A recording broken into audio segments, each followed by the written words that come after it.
Graça e paz da parte de Deus, nosso Pai, de nosso Senhor Jesus Cristo.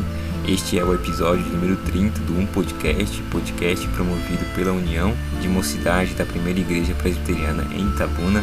Eu me chamo Esdras e hoje trago comigo, com muita alegria, meu amigo e também irmão, o Hermes Douglas. Ele é presidente de UMP ali no Salobrinho, Ilhéus, na Presbiteriana Perseverança. O Hermes, uma alegria tê-lo conosco. Seja bem-vindo. A graça e a paz. Sou o Hermes e feliz de estar aqui também. Bom, meus irmãos, estamos dando continuidade no Evangelho de Marcos. No episódio de hoje nós vamos tratar do texto com o Hermes, do capítulo 6 de Marcos, versos 14 ao 29. Para isso nós vamos fazer a leitura neste instante. Isso chegou aos ouvidos do rei Herodes, porque o nome de Jesus havia se tornado conhecido, e alguns diziam: João Batista ressuscitou dentre os mortos, e por isso forças miraculosas operam nele. Outros diziam: é Elias. Ainda outros diziam: é profeta, como um dos antigos profetas. Herodes, porém, ouvindo isto, disse: é João, a quem eu mandei decapitar, que ressuscitou. Porque o próprio Herodes havia mandado prender João e amarrá-lo na prisão, por causa de Herodias, mulher do seu irmão Filipe, com o qual Herodes havia casado. Pois João lhe dizia: você não tem direito de viver com a mulher do seu irmão. Herodias odiava João Batista e queria matá-lo, mas não conseguia fazer isso, porque Herodes temia João, sabendo que era homem justo e santo, e o mantinha em segurança. E quando o ouvia, ficava perplexo, embora gostasse de escutá-lo. Chegando uma ocasião favorável, em que Herodes, no dia de seu aniversário, deu banquete às autoridades, aos oficiais militares e às pessoas importantes da Galiléia, a filha de Herodias entrou no salão e, dançando, agradou Herodes e aos seus convidados. Então o rei disse à jovem: peça o que quiser e eu lhe darei. E fez este juramento: o que você me pedir, eu lhe darei, mesmo que seja a metade do meu reino. Ela saiu e foi perguntar à mãe: o que pedirei? A mãe respondeu: a cabeça de João Batista. No mesmo instante, voltando apressadamente para junto do rei, disse: quero que sem demora o Senhor me dê, num prato, a cabeça de João Batista. O rei ficou muito triste, mas por causa do juramento e dos que estavam com ele à mesa, não quis negar o pedido da jovem. E enviando logo o executor, mandou que lhe trouxessem a cabeça de João Batista. Ele foi e o decapitou na prisão, e trazendo a cabeça num prato, a entregou à jovem, e esta, por sua vez, a entregou à sua mãe. Os discípulos de João, logo que souberam disto, vieram, levaram o corpo dele e o colocaram num túmulo. Esse é o nosso texto de hoje. Passo a palavra para o nosso amigo Hermes. Muito bem, irmãos. Essa é uma continuação do nosso estudo. É interessante que a gente relembre um pouco do que aconteceu lá em Marcos, capítulo 6, do versículo 7 até o versículo 13. E ele fala da missão dos 12 que Jesus deu. É interessante a gente fazer uma pequena ligação e que uma das missões que os 12 tinham era de pregar o arrependimento, Lá no versículo 12 diz que, então, saindo eles, pregavam ao povo que se arrependesse. E essa é uma das mensagens principais que o João Batista tinha. Ele falava sobre o arrependimento. Clamava no deserto, a voz que clamou no deserto, ele preparava o reino, o caminho para o Cristo, pregando o arrependimento, fazendo as pessoas visualizarem o pecado que elas cometiam, E isso é interessante. O Marcos ele acaba abrindo esse parêntese na história que ele está contando, para contar de como o João Batista morre, como é que isso afeta em toda a história. Quando a gente acaba lendo da morte de João Batista, da explicação de como tudo aconteceu, segue esse contexto, porque Herodes, no início que nós lemos aqui, no versículo 14, ele ouve falar de Jesus. E ele ouviu falar de Jesus por causa dos milagres, Ele já tinha andado sobre as águas, então o povo comentava muito sobre o que estava acontecendo, quem era esse Jesus. E também por causa dos 12, que os 12 andaram por muitas cidades, falando sobre o arrependimento, fazendo milagres, expulsando demônios. E isso chega ao ouvido de Herodes. E Herodes aqui, ele era um tetrarca. A gente entender um pouquinho mais de quem era Herodes, Herodes é um título que é dado, e o nome desse Herodes que nós estamos falando nessa história é Herodes Antipas. Ele era um tetrarca, que ele dividiu seu poder em 4, com os seus irmãos, E ele era filho de Herodes o Grande, e ele era o governador daquela região da Galiléia. Então Herodes, ele dominava todo o reino de Israel, né? Governava, isso entre alguns parênteses, porque Roma detinha um poder, né? E autorizava que eles governassem. E aí o pai, né, o Herodes o Grande, divide esse poder em 4, com seus 4 filhos. E como esse nome de Jesus se espalhava, fazendo milagres, chegou até Herodes. As pessoas diziam que ele seria talvez o Elias. Muitos achavam que Elias ia vir em pessoa para falar e pregar. Outros ainda falavam que ele era um dos profetas antigos, né, como Isaías. E aqui há uma discussão entre alguns comentaristas que se eles falavam que seria Elias ou os profetas, para poder acalmar um pouco o coração de Herodes, que a gente vai ver um pouco depois por que ele temia tanto que fosse João Batista, né? Então, mas a ideia principal, e eu concordo com alguns comentaristas, que era mais sobre o conceito do povo mesmo. O povo achava que de fato era Elias que teria vindo na pessoa de Cristo, ou outras pessoas achavam que ele era como outros profetas ou alguns dos outros profetas. E por essa coisa toda, essa comoção inteira, por falar que algumas pessoas acreditavam que ele seria o próprio João Batista, Herodes, ele acredita com convicção, depois dessa conversa, que Jesus é de fato o João Batista ressuscitado, né? Apesar de, se a gente analisar um pouquinho, aparentemente o Herodes Antipas, isso alguns estudos indicam, que eles seriam saduceus, né, que não acreditavam na ressurreição. Mas aqui ele acaba acreditando na ressurreição e diz que Jesus é o João Batista. Aqui, no caso, ele temia que fosse João Batista, porque como ele decapitou João Batista, ele acaba falando no versículo 16, Herodes, porém, ouvindo isso, disse, é João, a quem eu mandei decapitar, que ressurgiu. Ele assume que a culpa da morte de João é dele, e por assumir, ele tem consciência de um pecado, ele tem uma culpa dentro dele, e ele teme que João venha de forma ressuscitada para que haja uma vingança, haja uma punição para ele. Se a gente voltar um pouquinho historicamente, o povo acreditava que quando houvesse ou quando havia ressurreições, as pessoas viriam para se vingar ou para ter alguma punição de algo que aconteceu, né? E ele acreditava isso, que alguma coisa iria vir para vingar a morte de João Batista. O Herodes aqui, ele não era de fato um israelita, né? Alguns comentaristas também dizem que ele pode ter sido de alguma linhagem ali de Esaú, ele pode ter algum tipo de sangue de Esaú. E a família Herodes era muito complicada, porque o Herodes aqui, ele acaba tomando a mulher do seu irmão, né? A gente vai ver um pouquinho aqui no versículo 17, seguindo o versículo 16, ele toma a mulher do irmão dele, e Herodias era prima de todos esses irmãos. Ela era filha de um dos filhos de Herodes o Grande, o Aristóbulo.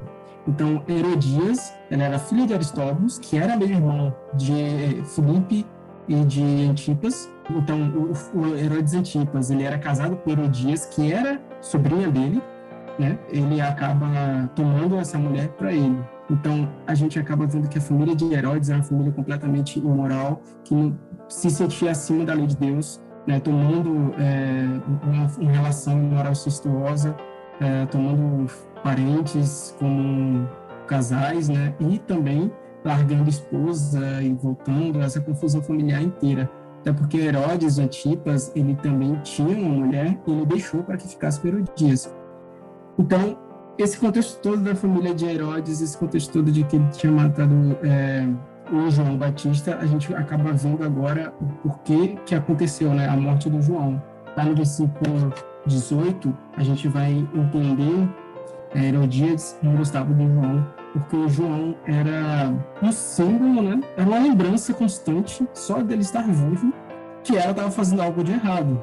E a família de Herodes como um todo faziam coisas imorais o tempo todo. Elas não só faziam coisas imorais, como eles não respeitavam as leis de Deus. A gente vai ver mais tarde que eles não respeitavam as tradições, como as festas. Eles se sentiam acima da lei. Por ser um governante daquela região ali, de Israel, eles se achavam que estavam acima da lei e até de Deus.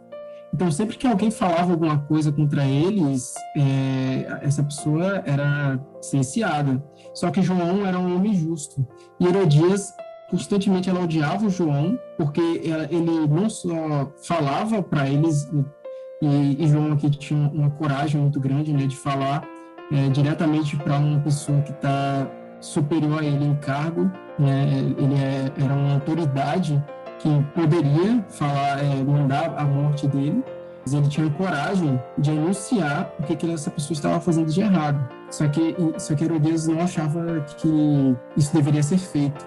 Ao contrário de Herodes, que temia a João, Herodias não temia, né? Queria que ele morresse para que aquilo ali não ficasse uma lembrança viva do pecado que ela cometia. Não que ela tivesse se arrependendo à medida que via João, mas ela não queria ser questionada de que estava fazendo algo de errado. Só que Herodes, ele achava o João um homem justo, né? Porque ele era justo moralmente pelas outras pessoas, e as outras pessoas o consideravam como uma pessoa justa. João, que vivia uma vida simples e vivia uma vida que trazia as pessoas ao arrependimento, era uma pessoa que ninguém tinha do que acusar. Mas e não só isso, como também porque a população gostava de João. Então, Herodes temia ele por ser um homem justo, por viver uma vida realmente moral e porque a população gostava dele. A gente tem que lembrar aqui que Herodes, ele não era uma pessoa que era só movida pelo lado espiritual, que olhava ali que Deus havia escolhido João como um profeta, e aí tem que obedecer, ou que tem que ouvir e temer de fato um homem justo. Mas ele tinha medo de perder o seu poder. Então, se a morte de João causasse uma revolta, isso seria prejudicial para o governo dele. Então, ele temia mais a isso, né? Ele tinha também esse temor. Então, ele também não fazia nada contra João. Beleza. A gente partiu aqui do versículo 18, que João foi preso, né? Herodias faz com que Herodes prenda João. Só que ali a gente acaba vendo no versículo 20 que ele é guardado em segurança, né? Não tinha segurança ali. Então, ele priva João ali, no caso de se mover, se andar pela terra, né, da Galileia, falando sobre o arrependimento e acusando o próprio rei. Então, o rei silencia ele, né, Herodes, silencia ele, trancando em cárcere, impedindo que Herodias faça alguma coisa de má com ele, né, de que o mate. Mas João estava sendo limitado ali a sua liberdade, né? E o rei, ainda assim, ia lá, visitava ele e ouvia o que Herodes tinha a dizer. E ele ficava perplexo, né? Aqui está falando que ele ficava perplexo, que escutava com boa mente, ou seja, ele escutava com alegria. E essa parte é muito interessante, porque vendo que João falava sobre o arrependimento, e provavelmente aqui também João falava sobre palavras do reino de Deus, falando do que o Messias viria, né, porque ele sempre falava que viria alguém maior do que ele. Enfim, ele falava coisas de Deus para Herodes, e Herodes sentia-se tocado, emocionado, não ao ponto de ter um arrependimento genuíno, mas Herodes se sentia que o que o João estava falando ali era algo verdadeiro, era algo que deveria ser temido. E isso é muito interessante, fazendo aqui uma pequena aplicação. Quando a gente está ali na igreja, a gente se comove, ou a gente está naquele ponto que a gente levanta as nossas mãos, só que por dentro do nosso ser nós ainda não somos transformados, nós ainda alimentamos pecados, que apesar de Herodes estar ouvindo que ele deveria se arrepender, que deveria deixar aquele caminho de continuar aquele relacionamento com a Herodias, e ele entendia aquilo, entendia que o João estava certo, e ainda assim não deixava a Herodias, não deixava esse pecado. E a gente, muitas vezes, somos assim. Nós ouvimos as pregações, nós entendemos que estamos errados, nós choramos, nós levantamos as nossas mãos, só que na semana seguinte nós estamos ali numa sala, na mesma lama, praticando as mesmas coisas, não deixando o pecado para trás. E mesmo sentindo toda essa comoção, mesmo se emocionando com o que o João falava e até ficando alegre, ele mantinha lá em cárcere, mantendo segurança por conta do povo e por conta dessas mensagens que o João falava, por temer o João também.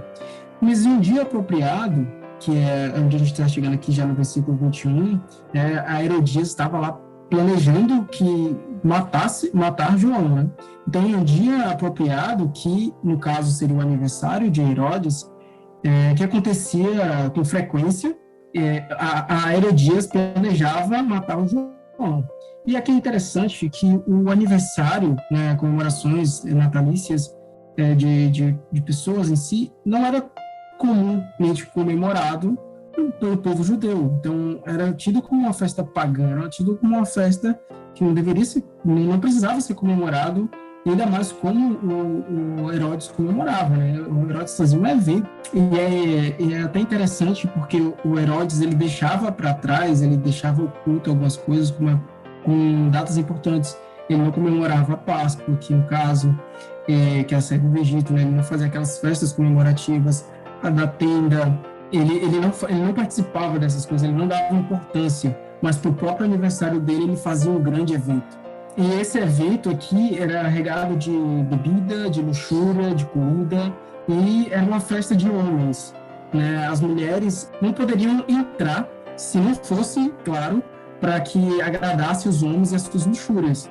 Então, a gente vê que aqui o Herodes estava lá comemorando, se divertindo com os homens e com os oficiais, né? Isso aqui é importante dizer, porque eram oficiais e pessoas que eram importantes no reino dele, lá da Galileia. E entra a filha de Herodias, que alguns estudiosos e pesquisadores dizem que o nome dela é Salomé. Então, Salomé entra, e se ela entra nesse canto que estava cheio de lascívia, de homens regados a muita bebida, então ela dança, e não era um balé aqui, não era uma coisa, sabe, artística, era uma dança sensual. E provavelmente Salomé aqui era uma adolescente, ou jovem adulta, né? Então ela tinha uma certa pureza, e era filha do irmão dele, né? Era sua sobrinha. E ela dança ali de uma forma exposta, de uma forma sensual, e ela agrada aos homens que estão perto. Não só agradar aos homens que estão ali, os homens importantes, como a Herodes também. Então, num momento de empolgação, num momento de que seus prazeres estavam ali aflorados, Herodes faz o juramento, né? Ele diz, pode me pedir o que você quiser. E como se para incentivar que ela pedisse realmente, ele faz o juramento que até metade do reino dele, que já era um quarto do reino de Israel, né? Ele daria. E esse momento em que ele jura é muito, muito interessante, porque ele está jurando ali na frente de pessoas importantes, pessoas, os principais da Galileia, os militares, pessoas que são, né, importantes. Então ele não poderia voltar atrás, porque ele tinha que passar a imagem de que ele era um rei confiável, de que ele era um rei de palavra. Então, se ele está jurando, ele tem que cumprir. E Salomé corre, então ela sai daquele recinto, né, onde estava tendo a comemoração ali dos homens e tal, e vai conversar com a mãe dela, que já estava pronta para decidir o que ela queria. E Herodias escolhe a cabeça de João Batista. Ela não se importa com a metade do reino do Herodes, né? Ela esquece ali as ambições de riqueza que ela tinha, ela esquece até a própria pureza da sua filha, e ela lança esse desejo maligno que tinha no coração dela de matar um homem santo, porque ia de frente com o que ela fazia, e ela não queria ser contrariada de jeito algum. Então, ela corre, Salomé, né, e fala com o Herodes o que ela deseja. E ela fala para pedir a cabeça de João Batista num prato e sem demora. E naquele momento, Herodes, né, Antipas, ele se entristece. E a tristeza do rei é por causa desse juramento que ele fez. Ele não poderia voltar atrás. Então, tudo que ele queria evitar, de matar um homem santo, de matar alguém que era querido pelo povo, que poderia causar alguma revolta, acaba se concretizando, né? Esse medo acaba se concretizando. Ele acaba fazendo com que João Batista morra. E ali, João Batista é decapitado e é entregue para Herodes, e Herodes entrega a Salomé, e Salomé em seguida sua mãe. E assim acontece a morte de João Batista, que foi um mártir, um homem muito importante a voz que clamava no deserto, que era cheio do Espírito Santo, que ainda dentro do ventre da sua mãe falava de Deus, né? Ele se mexeu quando sentiu a presença do Cristo. E a gente pode voltar um pouquinho aqui para entender o porquê desse desespero do Herodes. Herodes agora tem consciência de que ele matou alguém santo, alguém que ele tinha certeza que estava certo do que ele estava falando. Ele sabia que era errado tomar a mulher do irmão. Ele sabia que era errado abandonar a sua esposa por isso. Ele sabia que era errado manter esse relacionamento incestuoso. E matar João Batista foi um erro para ele. E a gente fica se perguntando como a gente se sente com os nossos pecados mais obscuros que ficaram lá atrás, né? E a gente não sei se vocês já tiveram esse sentimento de que, meu Deus, e agora, se alguém souber desse pecado tão grande que eu tenho, ou que eu já tive, esse fantasma que está me atormentando, e alguns pesquisadores vão dizer que Herodes, ele ficou transtornado com aquilo, ficou obsessivo com aquilo, com medo. E às vezes Satanás vem mostrar pra gente essas coisas, esses pecados que nós tínhamos no passado. Se nós não fôssemos, né, se a gente não fez como Herodes, de guardar esse pecado e ainda estar cometendo ele e ainda não se arrepender totalmente, é uma coisa que realmente a gente deve se preocupar. Porque não é questão de vir à tona algo ruim, mas é vir à tona algo que Deus ainda pesa a mão sobre você, que Deus ainda não te perdoou, porque você ainda não se arrependeu verdadeiramente. Mas se a gente se arrependeu verdadeiramente, nada mais importa. E Cristo morreu para que a gente tivesse a reconciliação com Deus, com o nosso Pai.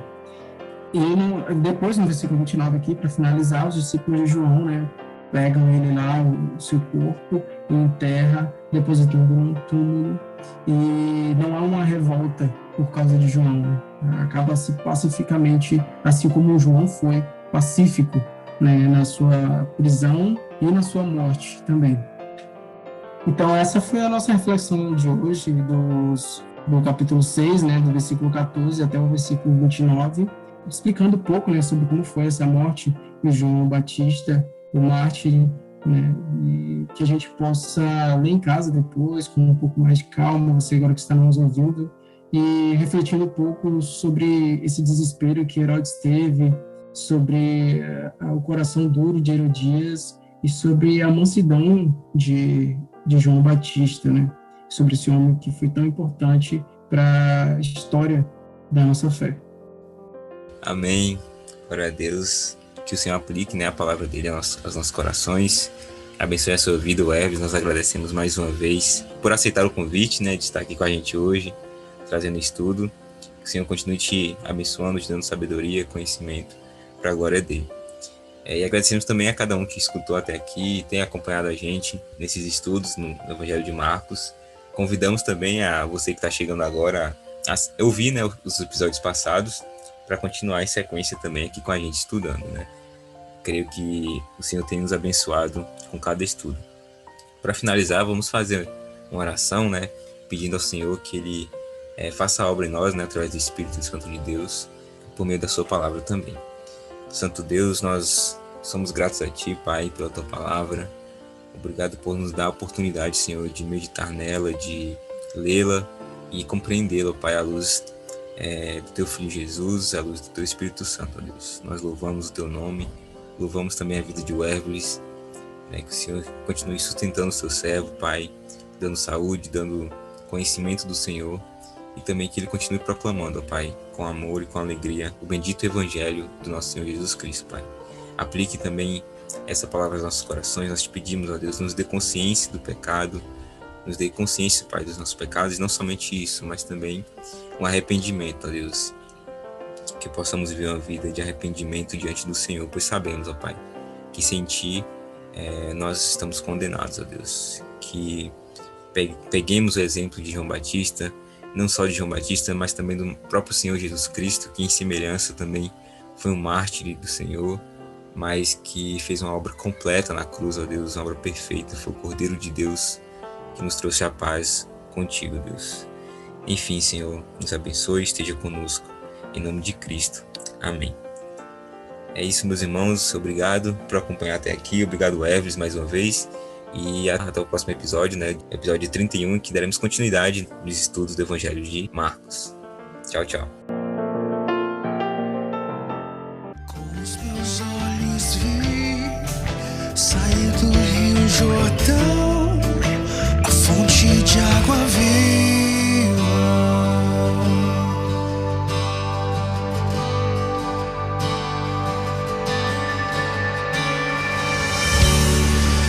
Este é o meu filho amado, que traz o sorriso aos meus lábios.